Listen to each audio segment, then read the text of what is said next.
मित्रों, आजकल हमारे दिमाग में या हमारे आसपास बहुत चर्चाएं हो रही हैं कि आखिर भारत रूस का खुलकर समर्थन क्यों नहीं कर रहा है, यूक्रेन का समर्थन क्यों नहीं कर रहा है, तटस्थता की नीति क्यों अपना रहा है, असंलग्नता की नीति क्यों अपना रहा है।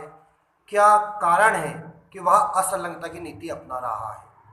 प्रश्न आता है कि भाई यूक्रेन का जो हमला किया है रूस ने, उसका हमें समर्थन करना चाहिए या तटस्थ रहना चाहिए।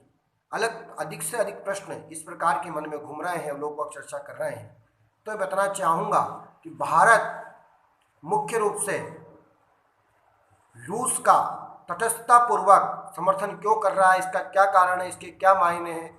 तो इसकी सबसे बड़ी परिणति चालू हो जाती है 1971 के युद्ध के समय की। 1971 का युद्ध जब हमारा हुआ था भारत और पाकिस्तान के बीच में, तो भारत पाकिस्तान के बीच युद्ध हुआ था, तो बांग्लादेश में जब आज़ाद करवाया था तो उसमें दुनिया पूरी एक तरफ थी, जो मान लीजिए कम से कम 170 कंट्री एक साइड थी, और रूस हमको समर्थन कर रहा था। रूस समर्थन कर रहा था, रूस ने हमारा जहाँ समर्थन किया, रूस ने हमें बड़ा सहयोग प्रदान किया। इसलिए भारत की जो विदेश नीति है, देखा जाए तो वर्तमान में एक अच्छी दिशा में प्रोग्रेस कर रही है, अच्छी दिशा में जा रही है। इसका मुख्य कारण क्या है कि भाई तटस्थता की नीति क्यों अपनाई हमने, क्योंकि रूस हमेशा हमारा पारंपरिक मित्र रहा है। उसने हर क्षेत्र में हमें सहयोग प्रदान किया है, हर क्षेत्र में आगे बढ़ा है। इस कारण से हम रूस के साथ तटस्थता की नीति अपनाने का कार्य कर रहे हैं। अमेरिका को भी खोना चाहते हैं हम। अमेरिका की वैश्विक शक्ति है, वैश्विक क्रांति है, दुनिया का नंबर 1 देश देखा जाए तो वह है, उसको भी छोड़ना चाहते हैं। और रूस से भी हमें घनिष्ठता रखनी, मित्रता रखनी है। तो इसके लिए हमको वाकई में तटस्थता की नीति ही अपनाना एक महत्वपूर्ण कार्य होगा। भारत ने आखिर क्या कारण थे कि असंलग्नता की नीति अपनाई। भारत के क्या कारण थे कि असंलग्नता की नीति अपनाई, तो इसको बताने के लिए मैं आपसे यही कहना चाहूँगा कि इसका मुख्य कारण जो रहा है, एक उदाहरण सही समझिएगा आप लोग।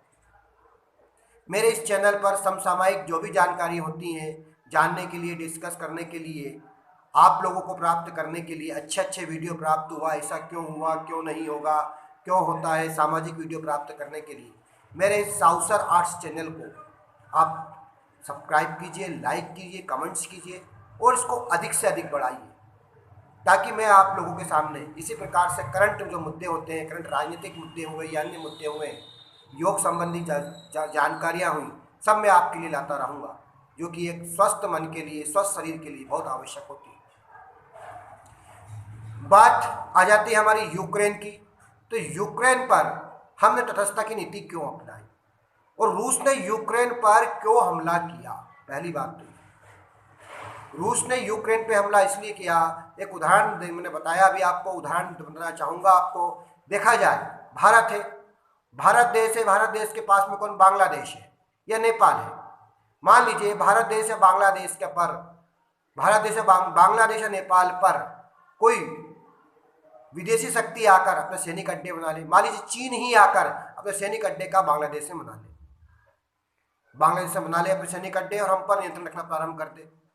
जब ये बात हमको मालूम पड़ेगी तो वाकई में हमको विचलित होना और हमें वहाँ से इसके सैनिक अड्डे हटाना मुख्य कारण बन जाए कि किसी न किसी रूप में बांग्लादेश से सैनिक अड्डे हटाया जाए, क्योंकि वो हमारी संप्रभुता के लिए खतरा है, भारत की एकता के लिए खतरा है। इसी प्रकार से बात करते हैं हम रूस और यूक्रेन की। यूक्रेन रूस का पड़ोसी देश है।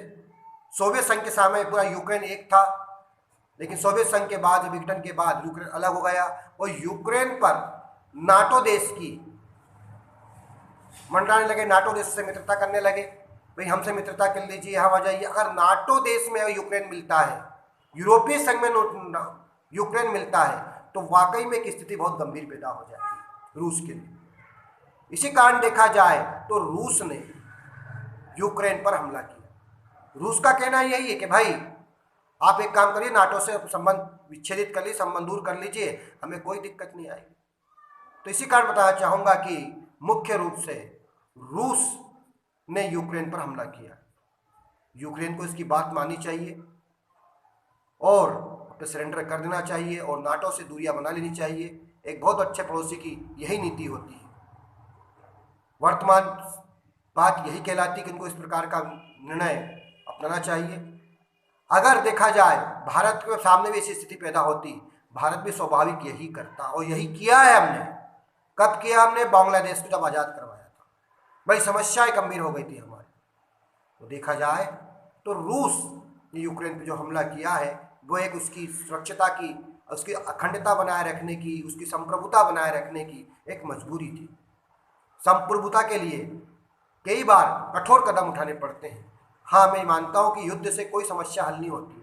बहुत नरसंहार हो रहा है, बहुत समस्याएं खड़ी हो रही है, जिसका आने वाले समय पर हमारे देश की अर्थव्यवस्था या किसी भी देश की अर्थव्यवस्था, सभी देशों की अर्थव्यवस्था पर गहरा प्रभाव पड़ेगा। जय हिंद, जय माँ भारती।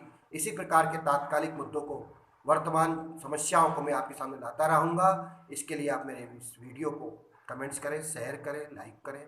जय हिंद, जय माँ भारती।